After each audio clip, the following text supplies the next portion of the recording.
My name is Mikaela Renae Holley, and I'm a student at the University of Alabama at Birmingham, here in Birmingham, Alabama.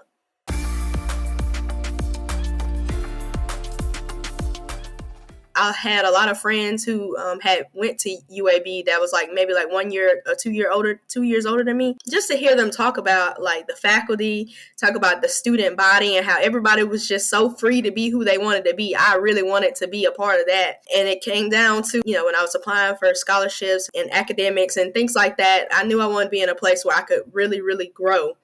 And Birmingham is always growing. So I was just like, this is a perfect spot for me. And that's how I got here.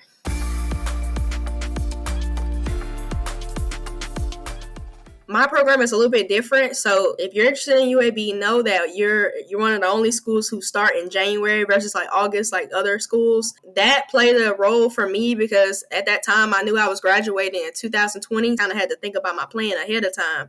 So if you're interested in PT school, definitely plan ahead of time because, it takes about 9 months to apply. I actually didn't get accepted the first time I applied to PT school. I only applied to one school. So I was kind of trying to do everything on my own, and I think taking that gap year off and not going straight into PT school really helped me because I was able to work in the healthcare setting. It's not a bad idea to read your letters of recommendation. That is very, very key. Don't let anyone tell you that you cannot do that. It's okay to ask for a copy. Read it. Because if they need to change anything, you want to get ahead of that. You always want to submit, your best self.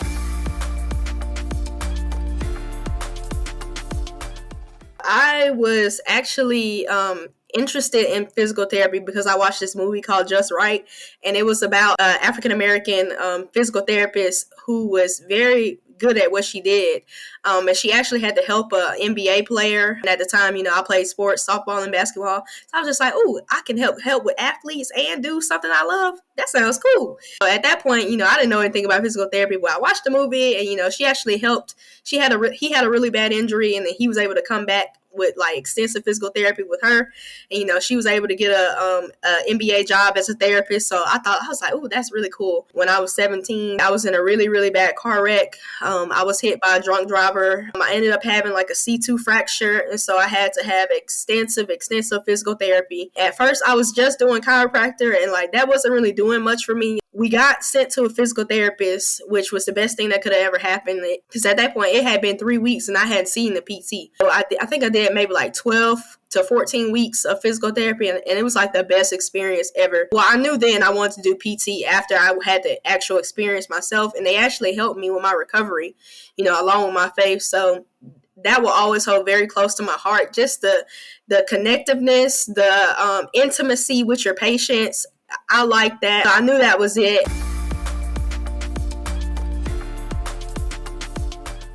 This is the year of transformation, transition, and flexibility. Man, if I could describe PT school this year, those are my top 3 words because I went from the first semester of just trying to figure out what was the best way to study, what was the best way to take time for myself. PT school humbles you. It really does humble you because you have to learn to be okay with not winning everything. I think I needed that because I feel like I'm way better.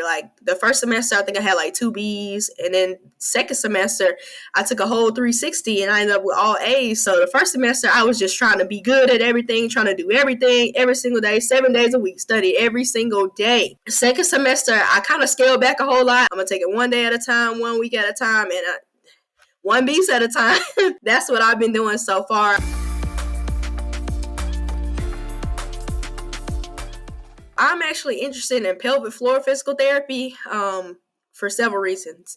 One, from my research, I know it helps heal postpartum depression, which is very important to me, especially in the African-American community. I think a lot of African-American women have postpartum depression and don't even know it. And so I just want to help, decrease those numbers of postpartum depression in the African-American community because I know that, a lot of people get neglected with that. Also, I can't forget about my geriatric population. People are living longer. 70 is the new 50, which is great, but you want to have that good quality of life. You want to still be able to play with the grandkids, go to church, do all the things that makes you happy. I want to help be part of the solution so that people can enjoy themselves.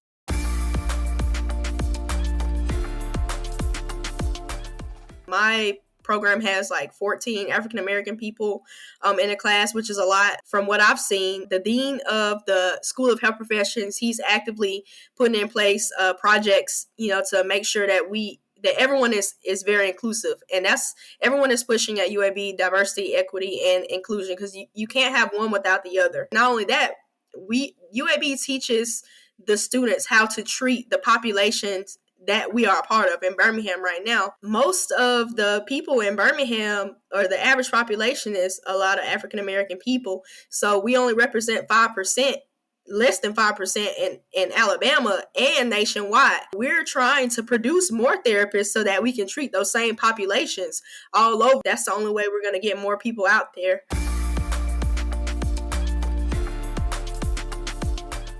I think that we will have direct access, because there are a lot of people who are pushing for that, and it's been an ongoing thing for a long, long time. We've come so far, but we have so much more that we have to do going forward. But I think we can accomplish it, and I think it will change the face of physical therapy if we do get that full direct access. I foresee diversity going up, because not only are people seeing it as a problem, but they're becoming a part of the solution.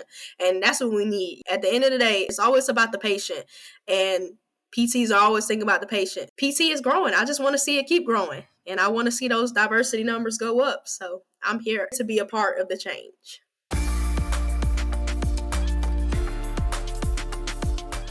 My program director, she actually sent it to us. So I had done a little bit of research about what it was about, and I was just like, wow, this would be very, very, very outstanding for me. I encouraged a lot of my classmates to apply. One of my mentors knew I won because my school posted about it, but he was just like, man, he was like, I love Rising Tide. I'm going to be a keynote speaker for them one day. I'm just so proud of you. I'm happy to be a part of this process. I'm willing to do anything that I have to do to grow myself within and help my future.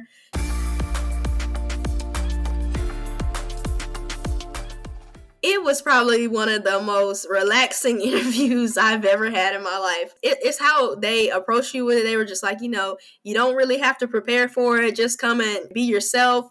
And I love that. I love just being able to talk about the things that I love and being passionate and, empowering people, that I've never met before. So the process was outstanding. 10 out of 10. It was better than my PT school interview. And I thought that interview was pretty good. So it topped that. It was just a very peaceful and positive experience. It has definitely made me want to be a better PT. I love the inclusiveness of Rising Tide, and they really, really care about their students. I can tell that thus far. I'm hoping that it will help me launch my dreams. I definitely see Rising Tide being a part of my career, even beyond PT school. I want to be a part of the platform.